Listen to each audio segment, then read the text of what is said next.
Hi Riders, நம்ம இன்னைக்கு என்ன பார்க்க போறோம்னா நம்ம கிட்ட அதிகமான என்கொயரி நம்ம கிளாஸ்ல கேட் சைலன்சருக்கு எப்படி வைக்கணும் எவ்வளவு வைக்கணும்னு கேக்குறாங்க. அந்த டவுட்டை நம்ம இன்னைக்கு கிளியர் பண்ண போறோம்.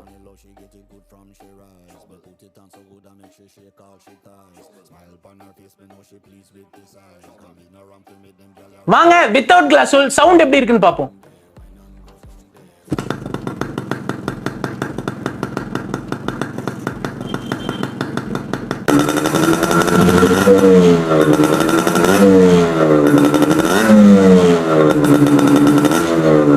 வாங்க இப்ப நம்ம கிளாஸ் ஃபில் பண்ண போறோம்.